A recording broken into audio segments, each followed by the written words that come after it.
what the privilege of being yours would do.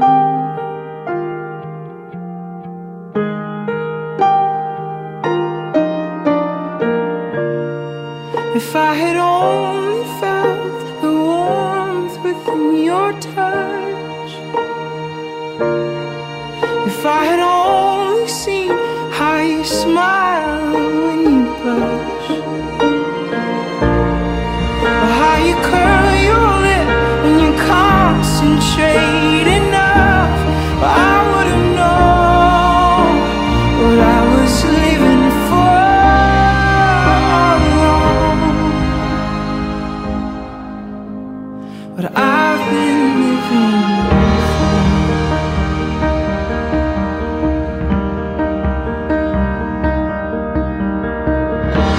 Your love is my turning page.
boa noite a todos. Que a graça e a paz do Senhor esteja com todos vocês. Que noite. Um dia incrível. Vocês capricharam, viu? Estão lindos. Quero convidar você a fechar seus olhos, curvar sua cabeça. Vamos orar, agradecer ao Senhor por esse tempo. Senhor, muito obrigado por essa noite. Obrigado por essa agenda. Uma agenda que estava no seu coração desde a eternidade. E hoje o Senhor nos permite ser testemunhas desse momento único, precioso, na vida de Karen e de Saulo. Que verdadeiramente o Senhor derrame sobre nós uma bênção especial. Conduz esse tempo. Toma o teu lugar, pois tu és o convidado de honra nessa noite. Tudo isso nós oramos agradecidos em teu nome. Amém. Não posso iniciar essa cerimônia sem expressar toda a minha gratidão, todo o meu carinho. Verdadeiramente é um privilégio estar aqui, dividindo e celebrando esse momento com vocês. Uma história que não é tão longa, mas que de certa forma tem um tanto de intensidade. E eu estou muito feliz de verdade em estar aqui. No ministério eu costumo dizer que a celebração matrimonial é um dos maiores privilégios que um sacerdote pode ter. E porque o casamento ele tem significados muito especiais. E não é à toa que foi exatamente em uma cerimônia matrimonial, assim como essa, com noivos lindos, com muitos convidados, que Jesus realizou o seu primeiro milagre. Está registrado nos evangelhos de Lucas, no Evangelho de Lucas, lá nas bodas de Caná, na Galiléia. E sem falar que o casamento também aponta para esse mistério da relação entre Cristo e a sua igreja, onde Ele é o noivo e nós, como igreja do Senhor, nós somos a noiva. E é um tempo, sem dúvidas, muito especial, eu tenho certeza, e não só para vocês, mas para todos os pais, os padrinhos, todos os amigos que aqui estão. Mas para continuar, eu preciso do consentimento de vocês e eu quero começar com você, Saulo, por favor. Você vai me responder com um sim generoso e alto, para que todo mundo possa ouvir. Saulo, você quer receber por tua esposa para viver juntos, segundo o mandamento de Deus, no santo estado de matrimônio, Karen, sim? Sim. Isso. Mais alto agora. Prometes então amar e consolar a tua esposa, honrá-la e conservá-la, tanto na doença como na saúde, e renunciando a todas as outras, permanecer fiel enquanto ambos viverem sim? Sim. Boa. Capriche. Você agora. Karen, queres receber por esposo a Saulo para viver juntos, segundo o mandamento de Deus, no santo estado de matrimônio, sim? Prometes então amar e consolar a teu esposo, honrá-lo e conservá-lo, tanto na doença como na saúde, e renunciando a todos os outros, permanecer fiel enquanto ambos viverem sim? Amém. Eu quero agora pedir licença a vocês, aos demais convidados, aos pais, porque eu quero me dirigir aos padrinhos. Olhe bem para mim. Por mais lindos que vocês sejam, por mais especiais, vocês não foram convidados aqui apenas para compor um rol social. Eu tenho certeza absoluta que vocês têm no mínimo uma história com esse casal. De modo que sobre a vida de vocês existe uma responsabilidade de estar assentado nesse lugar. E eu quero me dirigir agora a vocês, e vocês, por favor, do modo que a gente ensaiou naquele grupo do WhatsApp, porque nós fizemos um grupo para ensaiar o sim, e vocês agora vão me responder com um sim generoso, assumindo essa responsabilidade. É uma história que eu gosto muito de contar a um pastor amigo meu, pastor Ivan. E em dado momento do seu casamento, ele passou por uma crise e ele estava decidido a romper o seu casamento. E ele marcou o almoço com um amigo que tinha sido padrinho do seu casamento. E nesse almoço o amigo disse: você não vai separar, porque no dia do seu casamento eu assumi um compromisso. E eu disse que faria tudo possível para que o seu casamento durasse até o fim. Você pode entender isso como obrigação, mas eu prefiro entender isso como um grande privilégio. De modo que eu quero agora me dirigir para vocês e perguntar: em vocês, testemunhas desse consentimento, fareis o que estiver ao alcance de vocês para apoiar essas duas pessoas em seu matrimônio, sim? Amém. Amém. Nós vamos ouvir uma canção e preparar para a mensagem do Senhor ao coração de vocês nessa noite.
Da carta que o apóstolo Paulo escreveu aos Colossenses, que está registrado no capítulo 3 da carta aos Colossenses, e quero me deter aqui em 3 versículos, do 12 ao 14. Colossenses capítulo 3, do 12 ao 14, e diz assim: Revesti-vos, pois, como eleitos de Deus, santos e amados, de ternos afetos, de misericórdia, de bondade, de humildade, de mansidão e de longanimidade. Suportai-vos uns aos outros e perdoai-vos mutuamente, caso alguém tenha motivo de queixa contra o outro. Assim como o Senhor vos perdoou, assim também perdoai-vos. E acima de tudo isso, porém, esteja o amor, que é o vínculo da perfeição. Amém. Virtudes que o apóstolo Paulo deixou registrada como recomendação para as relações, inclusive para as relações matrimoniais. E eu quero destacar aqui rapidamente 4 verbos, 4 ações que se destacam, que saltam aos meus olhos nesse texto. E oro desde já para que essas ações sejam verdades absolutas nos corações de vocês. E a primeira virtude em forma de ação que o apóstolo Paulo destaca é o revestir. O verso 12 começa dizendo: Revesti-vos, pois, como eleitos de Deus, santos e amados, de ternos afetos, de misericórdia, bondade, humildade, mansidão e longanimidade. Interessante que quando nós falamos em revestimento, nós não estamos falando em vestimento. E às vezes nós confundimos. E a proposta do apóstolo Paulo para as nossas vidas e na relação matrimonial é que diariamente vocês possam estar se revestindo. É vestir-se todos os dias. E ele diz de que se vistam com bondade, com misericórdia, com humildade, com mansidão, com longanimidade. Eu costumo dizer que quando nós entramos em uma relação matrimonial, e por vezes nós temos encontrado muitas pessoas se frustrando, é que às vezes as pessoas entram em uma relação ou se casam achando que vão ser felizes, quando na verdade a felicidade está em fazer o outro feliz. Saulo, a sua alegria, meu irmão, está em ver Karen bem. A sua felicidade, ela será plena no seu coração, ainda que aquele dia que sempre chega ou de vez em quando nos encontra, que é uma realidade. Aquele dia mau, um dia em que as coisas parecem que não estão dando muito certo. Ainda assim, faça essa mulher feliz. E de modo semelhante, Karen, a sua alegria está em ver o seu esposo feliz. Essa é a maior alegria que você pode ter.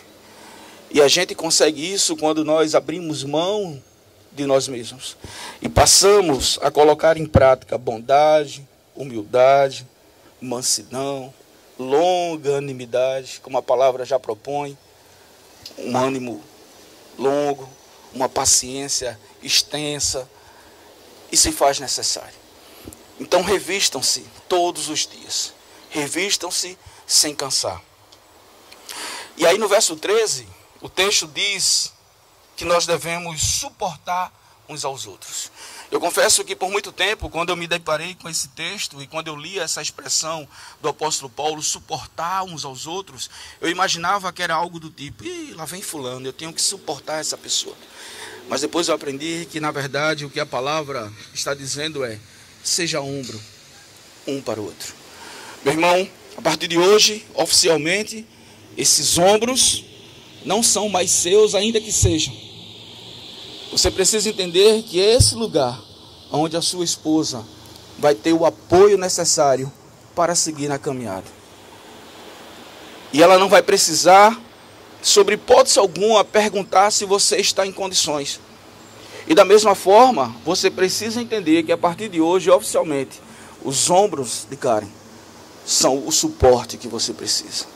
E é interessante que essa palavra ela é aplicada de maneira infinita, ou seja, está pronto sempre, de maneira que você só vai sossegar quando ela começar a andar novamente.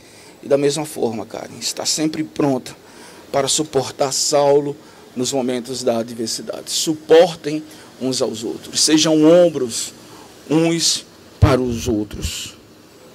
E logo em seguida, ainda no verso 13, o apóstolo Paulo diz, perdoai-vos mutualmente. Nós temos vivido uma sociedade onde demonstrar fraqueza parece não ser algo muito bom. Corremos, lutamos, somos sempre desejosos ou sempre carentes, dependentes de estar mostrando o nosso potencial, de estar mostrando nossos valores. Precisamos sempre de um após a mais, precisamos sempre de uma graduação a mais, precisamos sempre de um carro melhor, precisamos sempre de um conforto maior. E muitas vezes, quando nós começamos a correr atrás dessas coisas, e eu quero dizer que não tenho nada contra, são legítimas, e podendo, façam, mas acima de tudo, não esqueça dos maiores valores. O apóstolo Paulo, o mesmo apóstolo, escrevendo aos Coríntios, ele diz, quando eu estou fraco, o poder de Deus se aperfeiçoa na minha fraqueza. De modo que a fraqueza para o mundo não é a mesma coisa aos olhos de Deus. Então não tenham nenhum motivo de vergonha ou de achar que você está se rebaixando, se houver necessidade de pedir perdão, de reconhecer o erro. Isso é digno, isso é valoroso.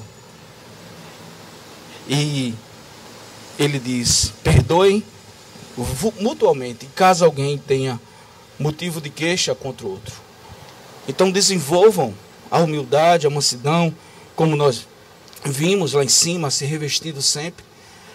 E quando necessário for, não esperem o melhor momento, não esperem sentir, sejam sinceros a ponto de dizer, olha, preciso te pedir perdão.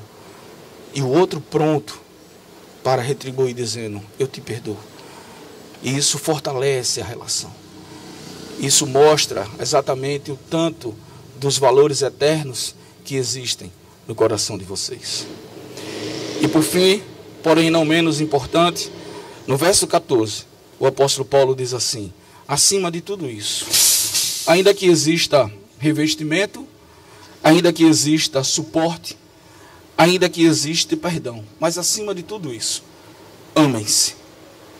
Acima de tudo isso, amem-se. Acima de tudo isso, porém, esteja o amor, que é o vínculo da perfeição. E amor é uma decisão, não é um sentimento. Eu não amo a partir daquilo que eu sinto. Eu amo porque eu escolho. E eu creio que aquilo que traz vocês diante desse altar hoje é exatamente a escolha que vocês fizeram de amar incondicionalmente um ao outro. Eu oro para que haja sempre revestimento, suporte, perdão. Porém, se na caminhada uma dessas ações faltar, que o amor ele possa suprir tudo isso. Eu quero finalizar essa mensagem dizendo a vocês o seguinte: eu sempre fui muito ruim em português, muito ruim. Mas eu sempre tive facilidade, eu gosto sempre de dizer isso, em conjugar os verbos. Porque conjugar verbo é fácil, né? Eu, tu, ele, nós, vós, eles, todo mundo sabe, tranquilo. Se fosse somente isso, a prova era maravilhoso. Mas aí começava a entrar um monte de regrinhas, aí eu me complicava. Mas eu aprendi que na gramática de Deus, na língua hebraica, diferente da gramática portuguesa, onde nós começamos conjugando o verbo na primeira pessoa do singular, na gramática hebraica nós começamos a conjugar o verbo na primeira pessoa do plural. Porque aos olhos de Deus não existe eu e nem tu. Aos olhos de Deus existem nós. De modo que, oficialmente, a partir de hoje, a gramática dentro da casa de vocês será nós. É tudo em comum. E que Deus abençoe ricamente a vida e o casamento de vocês. Amém? Amém. Alguém traz um lenço para essa noiva, por favor? Vamos recepcionar as alianças.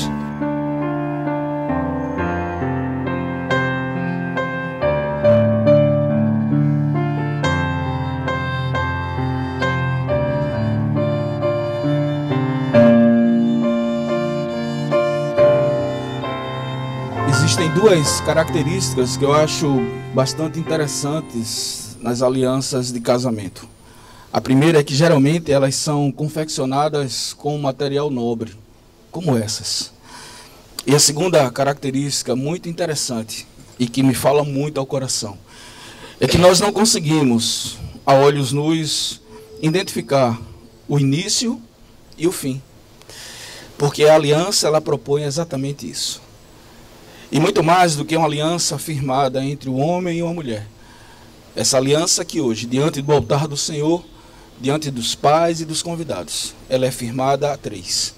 Vocês dois e o Senhor. No Antigo Testamento, quando nós lemos as Escrituras, nós nos deparamos com o óleo da unção.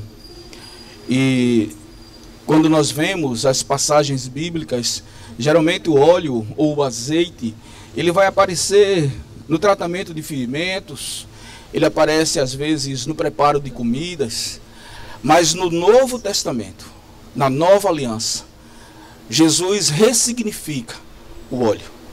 E ele aparece agora como uma simbologia da presença da pessoa do Espírito Santo de Deus.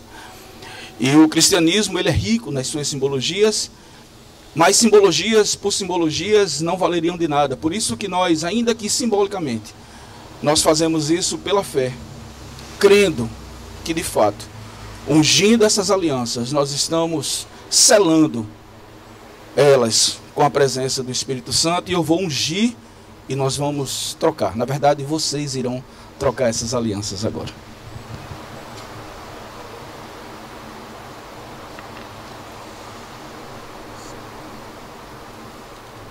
Senhor, muito obrigado pelo privilégio de poder abençoar simples anéis, aos olhos humanos, anéis com material nobre, mas que trazem um significado todo profundo. E que todas as pessoas que olharem e observarem no dedo anelar esquerdo de Karen, no dedo anelar esquerdo de Saulo, esses anéis, eles possam entender que muito mais do que uma aliança feita a dois, nós estamos tratando de uma aliança feita a três, onde o Senhor é o elo principal. E pela autoridade a mim conferida como ministro do teu evangelho, juntamente e de forma especial com a bênção dos pais, nós abençoamos essas alianças. Em nome do Pai, do Filho e do Espírito Santo. Amém e amém. Obrigado, pai. Obrigado, mãe. Vocês podem voltar. Deus abençoe.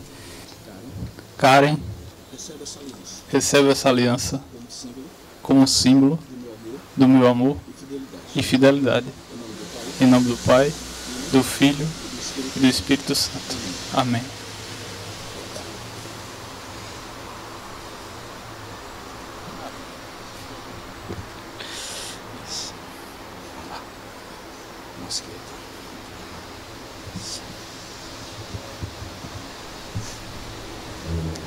Saulo recebe esta aliança como símbolo do meu amor e fidelidade.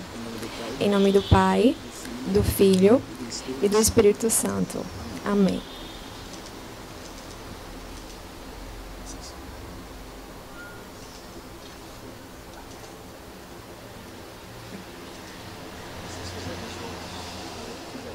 Deus de toda bondade, graças te damos por teres enviado Jesus para nascer de mãe humana e transformar o caminho da cruz em caminho de vida. Damos-te graças também por consagrar em seu nome a união do homem e da mulher. Pelo poder do teu Espírito Santo, derrama a plenitude da tua bênção sobre este casal. Defende, Senhor, de todo mal e guia-os na alegria da tua paz. E finalmente, Senhor, por tua misericórdia, possamos um dia estar celebrando contigo pessoalmente. E tudo isso nós oramos agradecidos. Em nome do Pai, do Filho e do Espírito Santo. Amém e amém.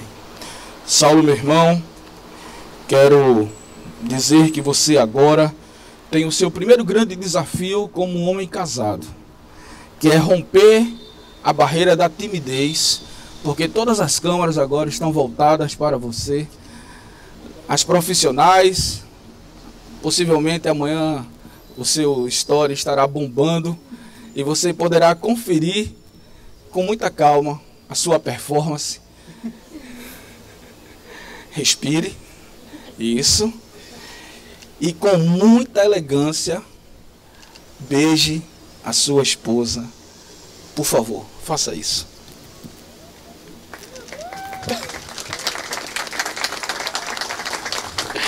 Amém. Eu queria que todos pudessem ficar de pé. Eu queria que os noivos pudessem se virar para os convidados. Senhoras e senhores, com muita alegria, que eu tenho o privilégio de vos apresentar o mais novo casal de nossa sociedade, Karen e Saulo. Vamos celebrar com a calorosa salva de palmas. Amém.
Amém.